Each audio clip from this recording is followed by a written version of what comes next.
जिंदगी खेलती भी उसी के साथ है जो खिलाड़ी बेहतरीन होता है।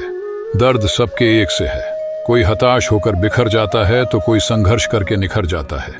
एक राजा की पुत्री जो बचपन में महलों में रही, एक राजा की पत्नी, माता लक्ष्मी की अवतार माता सीता इतने दुख दर्द सहे कि शायद ही कोई व्यक्ति इतना दुख अपने जीवन में देखा होगा। 14 वर्ष का वनवास, उसके बाद रावण हर कर ले गया। वहां पर दिन रात 24 घंटा सिर्फ उन्होंने एक पेड़ के नीचे बिताए। सोचो कितना दुख हुआ होगा। सर्दी, गर्मी, बरसात, हर मौसम उन्होंने कैसे एक पेड़ के नीचे बिताए होंगे। कितना पीड़ा हुआ होगा। और तो और वहां से आने के बाद अग्नि परीक्षा, फिर वनवास। देखा जाए तो माता सीता का पूरा जीवन ही त्याग और संघर्ष से भरा हुआ है। कोई व्यक्ति थोड़ा सा मुसीबत आने पर घबरा जाता है। वह सोचता है कि मैं ही सबसे दुखी इंसान हूं। उसे पता ही नहीं होता कि इस दुनिया में मेरे से भी ज्यादा दुखी रहते हैं। दुनिया में तो ऐसे ऐसे लोग हैं जिनके पास रहने के लिए भी घर नहीं है, 2 वक्त का ठीक से खाना नहीं है। आखिर वे लोग जिंदगी जी रहे हैं कि नहीं जी रहे। इस दुनिया में सबके पास गम है, दुख है, परेशानियां हैं। बस जरूरत है दुखों से ऊपर उठने की। ये नहीं सोचना है कि इस दुनिया में सिर्फ मैं ही एक ऐसा इंसान हो जो दुखी हूं, गरीब हूं। इस दुनिया में तो लाखों दुखी है, लाखों गरीब है। बस जरूरत है परिस्थितियों को अच्छा देखने की। दुनिया में तो इतना गम है कि मेरा गम तो फिर भी कम है। आजकल के इस फैशन के दौर में माता सीता के गुणों को अपनाना मुश्किल है।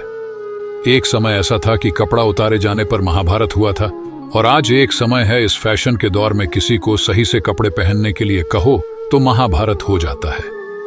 कोई भी माता बहन अगर माता सीता के इन 5 गुणों को अपना ले तो यकीन मानिए आपका जीवन पूरी तरह से बदल जाएगा। दांपत्य जीवन सुखमय होगा, एक अद्भुत शक्ति आ जाएगी, चरित्र सुंदर होगा। मैं कोई प्रवचन नहीं दे रहा हूं, मेरा उद्देश्य है इन 5 गुणों को आपके पास पहुंचाना।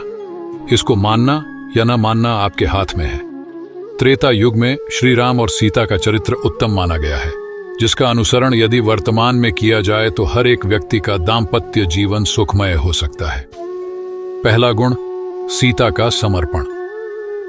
जब श्री राम और सीता ने विवाह के बाद पहली बार बात की तो राम ने सीता को वचन दिया कि वे जीवन भर उनके प्रति निष्ठावान रहेंगे। उनके जीवन में कभी कोई दूसरी स्त्री नहीं आएगी। सीता ने भी वचन दिया कि हर सुख और दुख में साथ रहेंगे। श्री राम और सीता ने पहली ही बातचीत में भरोसे और समर्पण का वादा किया, और ऐसा देखा भी गया। सीता श्री राम के साथ वनवास गई, जबकि वनवास राम को हुआ था। सीता को पूरा जीवन एक दूसरे के प्रति प्रेम था। हम माता सीता जितने महान नहीं बन सकते, लेकिन अपने जीवन साथी के प्रति वफादार रह सकते हैं। यह गुण स्त्री और पुरुष दोनों को अपनाना चाहिए। दूसरा गुण, सवाल पूछना। सीता जब छोटी थी तो बहुत जिज्ञासु थी। सीता अपने गुरुजनों, अपने माता पिता, हर किसी से बहुत ज्यादा सवाल पूछती थी। अगर उनके सामने कोई नई बात आती तो तुरंत पूछ लेती, जिससे पता चलता कि सीता को नई नई बातें जानने का ज्ञान अर्जित करने में कितनी रुचि थी। पर आज के लोग और विद्यार्थी सवाल पूछने से डरते हैं।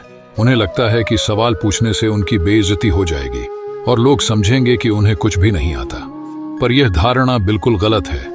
आप जितना ज्यादा सवाल पूछेंगे आपको उतना ज्यादा जवाब मिलेगा, और आपको जितना ज्यादा जवाब मिलेगा आप उतना ज्यादा सीखोगे। आप जितना ज्यादा सीखोगे आप उतना ही बढ़ा बनोगे, और आप जितना ज्यादा बढ़ा बनोगे आपकी उतनी ही ज्यादा इज्जत होगी। अगर आप विद्यार्थी हो तो आपके अंदर गुण होने चाहिए।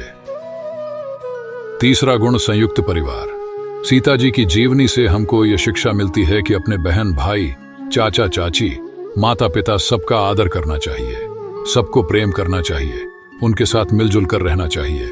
सीता मायका हो या ससुराल, हमेशा संयुक्त परिवार में ही रही। पर आज परिवार में अकेले अकेले रहने की परंपरा पड़ी चुकी है। रामायण में राम सीता का परिवार हमें सिखाती है कि एक संयुक्त परिवार में अलग अलग चरित्र, अलग अलग विचारों के सदस्य होते हैं, फिर भी एकजुट रहते हैं। परिवार में एकता होना बहुत जरूरी है। चौथा गुण, पाक कला में निपुण। बाल्यकाल से ही सीता की माता अपनी सभी पुत्रियों को अपने साथ पाकशाला में रखती थी। उनको भोजन बनाना तो सिखाती ही थी, साथ ही उत्तम भोजन के गुणों के बारे में जानकारी देती थी। सीता का यही गुण आगे चलकर उनके काम आया। उनका पूरा जीवन ही मन में बीता, जिससे उनको स्वयं भोजन बनाने में कभी कोई कठिनाई नहीं आई। पांचवां गुण सादा जीवन उच्च विचार। सीता राजा जनक की सबसे बद्धी पुत्री है, मिथिला की सबसे प्रिय राजकुमारी थी। पर फिर भी सीता को महंगे कपदर्दे, महंगे जेवर, महंगे साजो सिंगार में रुचि नहीं थी। सीता ने हमेशा अपने ज्ञान, अपने विचारों से सबका दिल जीता था। अयोध्या की महारानी होने के बाद भी सीता ने अपना जीवन बिना महंगे कपदर्दे, बिना महंगे साज सिंगार के बिताए। उनका सादा जीवन शैली ही उनकी असली खूबसूरती थी। स्त्री और पुरुष दोनों को माता सीता से ये 5 बातें जरूर सीखना चाहिए कि इंसान के गुण ही उसकी असली खूबसूरती है। माता सीता के गुणों को जो भी महिला अपने जीवन में उतारेगी, वह अपने जीवन में बढ़ी से बढ़ी कठिनाई का सामना आसानी से कर पाएगी। दोस्तों, इस वीडियो को शेयर जरूर करें ताकि माताओं बहनों तक हमारी वीडियो पहुंच सके और माता सीता के इन गुणों को उतार कर आप लोग जीवन को सफल बना सके। अगर आपको यह वीडियो पसंद आया हो तो कमेंट में जय श्री राम जरूर लिखें और हमारे चैनल फास्ट मोटिव को सब्सक्राइब जरूर करें ताकि ऐसा वीडियो हम दोबारा ला सके। जय श्री राम। आपका बहुत बहुत धन्यवाद।